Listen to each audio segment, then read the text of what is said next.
Assalamualaikum, welcome to my channel The Learning Point. Today we are going to discuss about a very important topic, that is how to clear audit and assurance paper, that is of CAF 8 obviously. After जब हमारी scheme change हुई है 2022 की scheme जैसे ही change हुई है उसके बाद हमारे पास जो है वो CAF 8 हो गया। पहले हमारे पास CAF 9 होता था ऑडिट का पेपर, ठीक है। ये आज मैं डिस्कस करूँगी, थोड़ा सा आपको कुछ टेक्निक्स और टिप्स बताने की कोशिश करूँगी that I have follow to clear my audit and assurance exam. वही टिप्स मैं आपको कुछ बताऊँगी जो कि आपको डेफिनेटली हेल्प करेगा to clear your exam as well.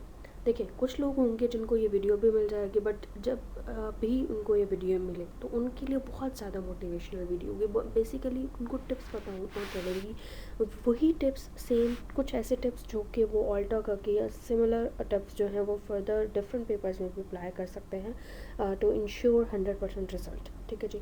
सो हम अपनी वीडियो स्टार्ट करते हैं। मैं आज आपके साथ कुछ टिप्स को डिस्कस करने वाली हूँ जिनको हम फॉलो करेंगे। अगर हम फॉलो करते हैं उन टिप्स को, आप फॉलो करेंगे उस टिप्स को, तो इंशाल्लाह आप ज़रूर कामयाब होंगे। And that I have followed as well those tips. ठीक है जी।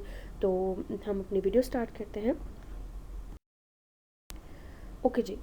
यहाँ पे जो है वो हमारे पास कुछ टिप्स हैं, tips to clear audit and assurance exam. हम किस तरह से क्लियर कर सकते हैं, कुछ ना कुछ टिप्स होती हैं, बेसिक चीज़ें हैं, बट हम उसको फॉलो नहीं कर रहे होते। लेकिन देखिए, हमारे सबसे पहले जो चीज़ होती है ना कि हमें एक अपने आप को ये माइंड सेट अपना बनाना होता है कि that we have to clear the exam.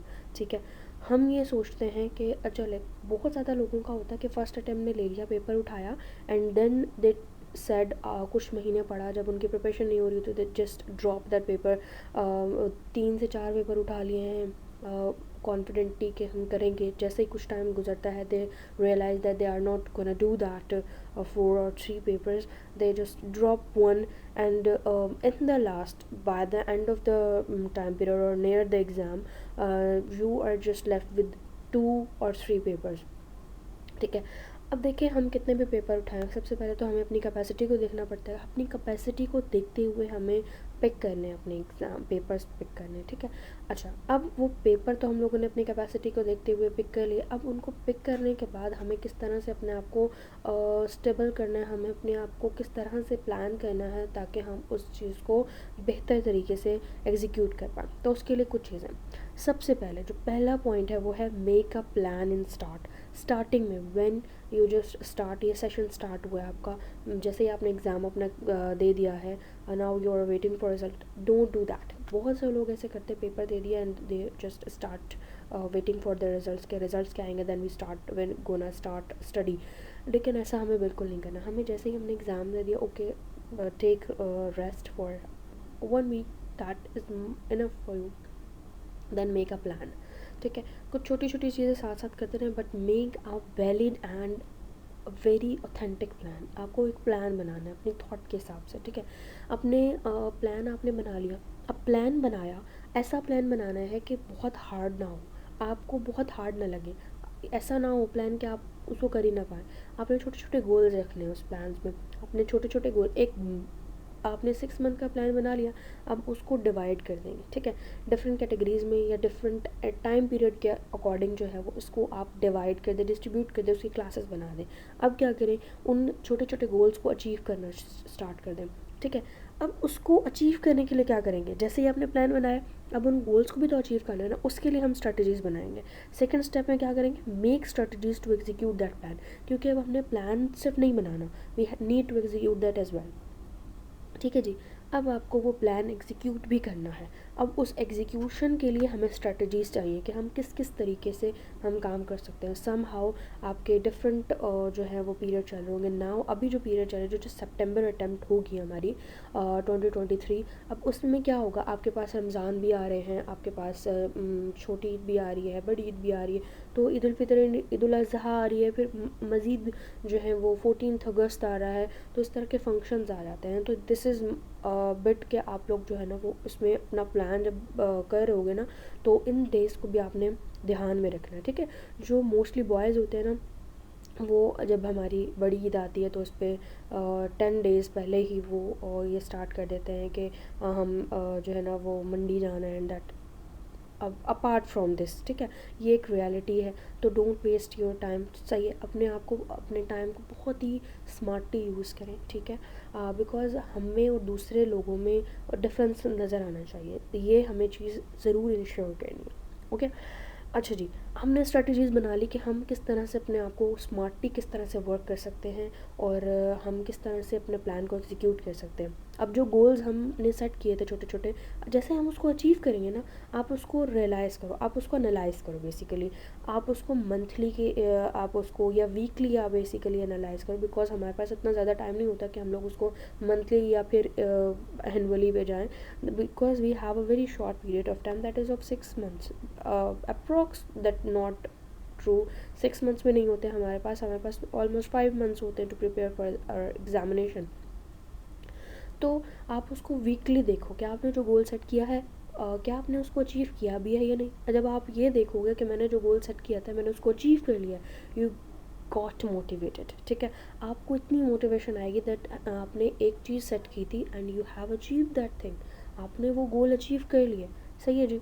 Next जो हम चलते हैं वो है always make time table that help and motivate you to complete that targets. Obviously मैंने आपको बताया कि अपने अपने आप को टाइम को किस तरह से शेड्यूल करना है, किस तरह से मैनेज करना है, अपने आप को किस तरह से टाइम को स्मार्टली यूज़ करना है, so you can just meet your target, और गोल्स को, टारगेट जो गोल्स एंड टारगेट्स आपने सेट किए थे आप उसको अच्छे से मीट कर सकें। ठीक है जी। नेक्स्ट आते हैं हम कहते हैं कि अब हमने थोड़ा सा, क्योंकि ये हमारी स्ट्रेटजीज़ बन गई हैं, अब हमने सब कुछ प्लान कर लिया, स्ट्रेटजीज़ हो गई, अब आते हैं नेक्स्ट थिंग जो कि हमारा सिलेबस है, प्रिपरेशन जो है उस पर हम आते हैं। फर्स्टली जो है वो 100% coverage of syllabus via through online और फिज़िकल आप जो है वो क्लासेस ले रहे हैं या ऑनलाइन क्लासेस ले रहे हैं, जो भी है, बट हमें क्या करना है, we need to complete 100% syllabus, हमें अपने 100% कवरेज करने हैं। अब 100% कवरेज क्यों? देखिए, जब हम लोग एग्ज़ाम से पहले जो एक मोटिवेशन होती है ना, एग्ज़ाम में जाने से पहले, ऑब्वियसली आई कैप में जाने से पहले, एग्ज़ाम एक दो दिन पहले जो है ना, वो एग्ज़ाम के ऑब्वियसली हमारे जो है ना नर्व्स आउट ऑफ कंट्रोल हो रहे होते हैं, उसको कंट्रोल में लाने के लिए हमें 6 महीने पहले ही वर्किंग स्टार्ट कर देनी पड़ती है। उस तब करेंगे ना 100%, जब आपके पास सिलेबस आपका सिक्योर होगा, आपने उसको कंप्लीट किया होगा, यू आर मोर कॉन्फिडेंट, आप ज़्यादा तरीके से। कुछ ऐसा होता है कि हम कहते हैं कि ग्रिड पे काम कर रहे हैं, हम इसको छोड़ देते हैं, नो, ऐसा बिल्कुल नहीं, हमें कुछ टॉपिक स्किप नहीं करने हैं, ठीक है, हमें ग्रिड को ज़रूर आप फॉलो करें, कि ये होगा कि आपने जो आपको ये लग रहा है कि ये इसकी वेटेज ज़्यादा है, तो आप उसको पहले कवर कर लें, ठीक है, but don't leave a single topic. सही है, वही आपका डिमोटिवेशन का लेवल बन जाएगा, वही आपको डिमोटिवेट कर रहा होगा कि आपने 100% कवरेज नहीं की, कहीं ना कहीं आपके माइंड में ये चीज़ चल रही होगी ज़रूर, ठीक है, तो आपको 100% अपना जो सिलेबस है ना वो कवर करना है, ठीक है। नेक्स्ट जो है ना वो लर्निंग थ्योरेटिकल सब पोर्शन। अब जो ऑडिट है ना, ये हम कुछ लोगों के माइंड में होता है कि ना ऑडिट जो है वो सिर्फ थ्योरी है, हमें याद करना है और हम पेपर देकर आ रहे हैं, बिल्कुल गलत चीज़ है। ऑडिट जो है, अगर आपने याद कर लिया और आपने प्रैक्टिस नहीं की, आप 100% फेल हैं। अगर आपने प्रैक्टिस कर ली और अगर ऑडिट को आपने याद नहीं किया, आप 100% फेल हैं। जब आप कॉम्बो करोगे, मतलब ड्राफ्टिंग प्रैक्टिस करोगे, ठीक है, और लर्निंग करोगे, learning and drafting both are the key to clear the audit exam, ठीक है। बाकी जो होते हैं हमें पता होता है कि प्रैक्टिकल है, थ्योरेटिकल है, हमें याद करना है, हम थोड़ी सी प्रैक्टिस कर लेंगे हो जाएगा। बाकी चीज़ें हैं वो जो प्रैक्टिकल आपके पास हैं, ऑडिटिंग अकाउंटिंग के जो बेसिकली जो आपके पास आ रहे होते हैं सब्जेक्ट, उसमें तो आपको पता है 100% आपकी प्रैक्टिस चलेगी। बहुत छोटे छोटे एरियाज़ होते हैं जो कि आपको प्रैक्टिस करना होता है, बट इसमें क्या होगा, आपको लर्निंग करनी है, आपको प्रॉपर चीज़ें याद करनी है, ठीक है। याद करने के बाद आपको एग्जीक्यूशन करनी है, आपको उसको ड्राफ्ट करना आना चाहिए, ये बहुत इंपॉर्टेंट चीज़ है। सही है। अब क्या करते हैं, जो नेक्स्ट स्टेप है वो है follow the sequence covered by the teacher.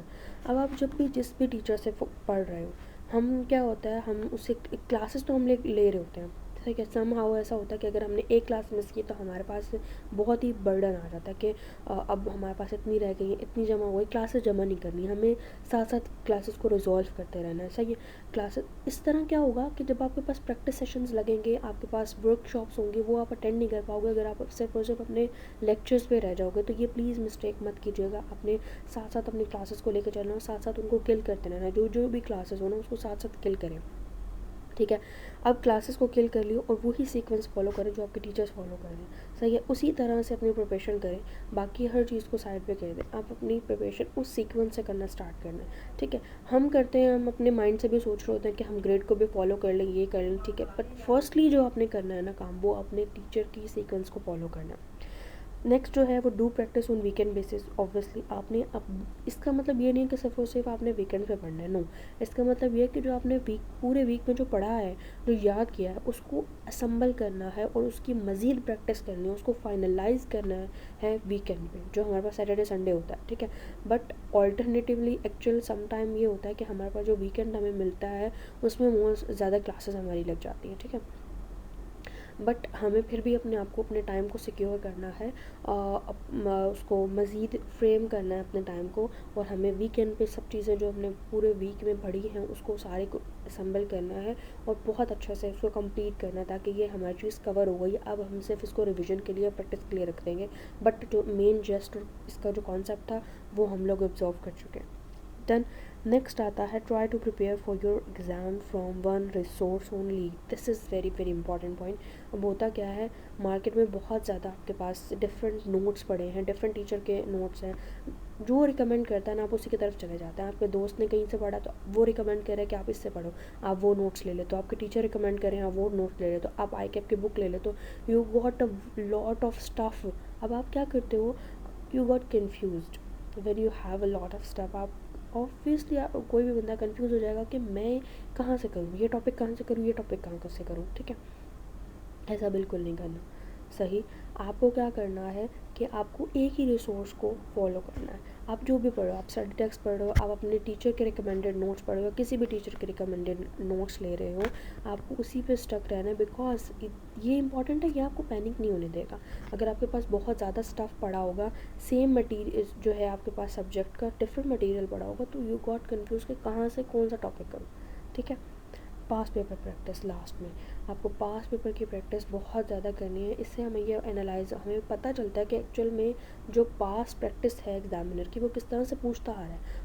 आपको एक न्यू कुछ क्वेश्चन जो आपके टीचर प्रोवाइड करते हैं, कुछ पास पेपर्स के क्वेश्चन, जब आप ये मिक्स करते हो, आप ये इनकी प्रैक्टिस करते हो बहुत अच्छे से, ये आपके पास ट्रांजेक्शन जो है वो मिलती जुलती आ रही होती है पेपर में। सम टाइम आपके पास कुछ पेपर ऐसा होता है कि जो कि आपके पास पेपर की प्रैक्टिस से ही निकल जाता है, आपका माइंड खुलता है, आप खुद से प्रैक्टिस करो उसको, एग्जामिनर कमेंट से जो सजेस्टेड सॉल्यूशन है उसके साथ टैली करो, आपके पास बहुत ज़्यादा जो है ना वो इम्प्रूवमेंट आएगी आप में, ठीक है।